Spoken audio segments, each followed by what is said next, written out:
Bonjour, nous sommes le vendredi 23 octobre 2015 et vous verrez le ton de cette vidéo est différent de celui des autres. J'ai déjà fait des vidéos, j'ai un ton grave, mais ici j'aurai un autre ton, j'aurai un ton militant. Et vous avez peut-être, si vous avez regardé les vidéos que j'ai publiées, les centaines de vidéos que j'ai publiées ici le vendredi, le ton militant, c'est pas ce que je fais d'habitude. Je ne crois même pas avoir jamais utilisé le mot militant dans une vidéo. Et pourquoi je le fais? C'est parce que, eh bien, il est en train de se passer quelque chose. Nous sommes en train de gagner. Nous sommes en train de gagner. Bon, pas à grande échelle, sur des petits points, mais nous sommes en train de gagner. Il est en train de se passer quelque chose et qui est une bonne chose. C'est le fait que, par exemple, Madame Margrethe Vestager, qui est commissaire européen à la concurrence, et vous le savez, on n'attend pas des miracles du côté de ces gens-là d'habitude, elle est en train de marquer des points contre les havres fiscaux. Voilà, elle est en train de marquer des points parce qu'elle est en train d'attaquer les compagnies qui profitent des havres fiscaux et en particulier à l'intérieur de la zone euro. Et elle a épinglé en particulier la compagnie Fiat Chrysler et la compagnie Starbucks pour la manière dont leur imposition est traitée par les Pays-Bas et par le Luxembourg. Alors c'est une très bonne chose. Elle est en train de faire comme on avait fait avec Al Capone, c'est-à-dire on n'a pas pu le prendre la main dans le sac dans des actes de gangstérisme, mais du coup on a essayé de l'épingler pour de la fraude fiscale. Elle est en train d'attaquer les havres fiscaux pour subventionnement illégal de certaines compagnies. Elle considère que c'est une manière de donner de l'argent à ces compagnies, que de ne pas les taxer comme elles devraient l'être dans les pays où en fait elles font leurs opérations. C'est une très bonne approche. Elle utilise aussi la question des prix de transfert. Les prix de transfert, c'est ce qui permet à une compagnie de comptabiliser ses différents coûts de la manière qui est la optimale à son point de vue, de payer, d'optimisation fiscale, de payer le moins possible. Par exemple, dans le cas de Starbucks, vous l'avez peut-être vu, eh bien, on comptabilisait l'utilisation du café à partir du prix qui est dans le pays où le prix du café est le plus élevé. Ça permet voilà, de mettre des pertes à l'endroit où il n'y en a pas. Et l'autre élément qui vient en parallèle, c'est la manière dont la presse financière américaine et britannique, le Financial Times et le Wall Street Journal, saluent la publication du livre de Gabriel Zucman qui s'appelle La richesse cachée des nations.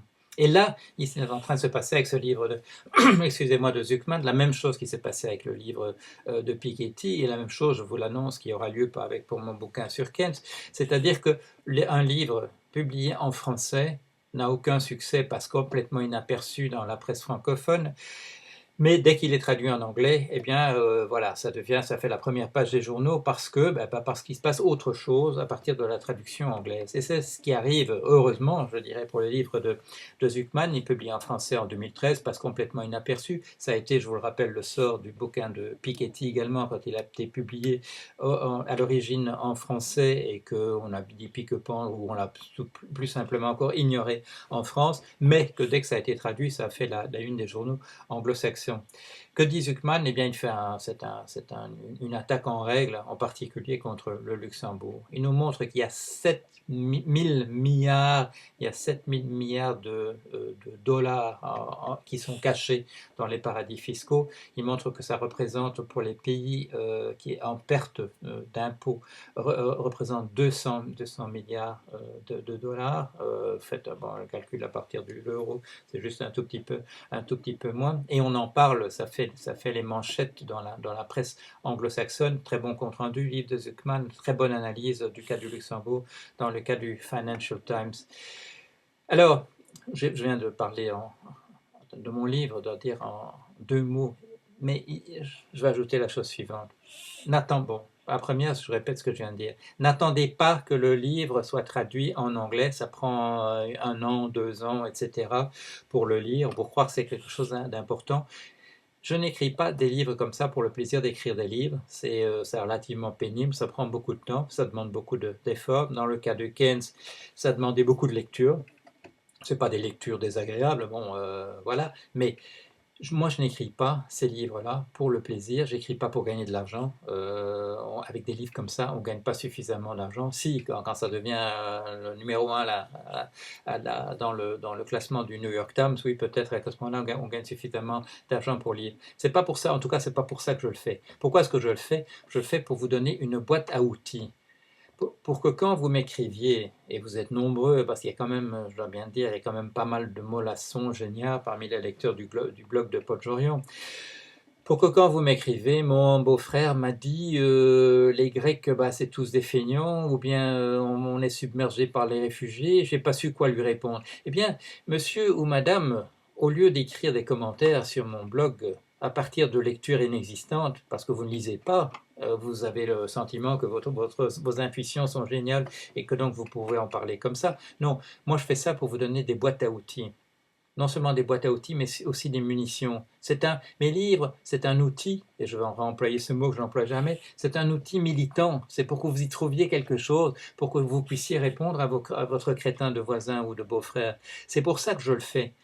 Alors, quand on me dit qu'est-ce qu'on peut faire, eh bien, moi, ce que je fais, j'écris des trucs, j'en parle comme dans des vidéos, je les écris, mais je les écris pour que vous puissiez les lire. Alors, utilisez ça et n'attendez pas, dans le cas de mon bouquin, n'attendez pas qu'il soit à la une du New York Times ou du Wall Street Journal ou du Financial Times. Lisez-le maintenant, vous avez la possibilité de le faire. Si vous comprenez ce que je dis, c'est que vous comprenez le français et vous pouvez lire en français. Lire un livre. Oui, je sais, c'est difficile, ça se fait plus, mais faites-le, faites-le. Et si vous ne le faites pas, eh bien, faites une autre chose. Si vous connaissez quelqu'un qui sait lire, achetez-lui le bouquin et donnez-le lui. Voilà. Et quand lui l'aura fini, il pourra vous le reprêter. Bon, j'avais rien d'autre à dire aujourd'hui. Mais vous verrez, vous avez compris. Pourquoi est-ce que je suis un petit peu, je dirais, un peu plus combatif? Eh bien, je suis combatif parce que on n'a pas eu beaucoup de victoires depuis 2009. Et là, nous commençons à nous commençons à gagner sur quelques plans, sur des toutes petites choses, mais ce n'est pas une mauvaise chose. Je vous parlais une autre fois de ce qu'on appelle le gold plating, le plaquage or. Parce que le plaquage or, c'est aussi, en fait, ce sont des victoires que nous sommes en train de marquer. Je vous expliquerai pourquoi, mais bon, je ne peux pas mettre ça ici à l'intérieur de cette vidéo. Alors, bon, en terminant, je vous dis la chose suivante. Je suis bourré d'antihistamine parce que j'ai une réaction très allergique, violente à quelque chose. Et malheureusement, ça pèse sur mon attention. J'aurais voulu parler de ce que je viens de dire avec un peu plus, en pouvant me concentrer un peu davantage. Mais malheureusement, là, il y a un médicament qui m'empêche de le faire. Voilà, allez, à bientôt.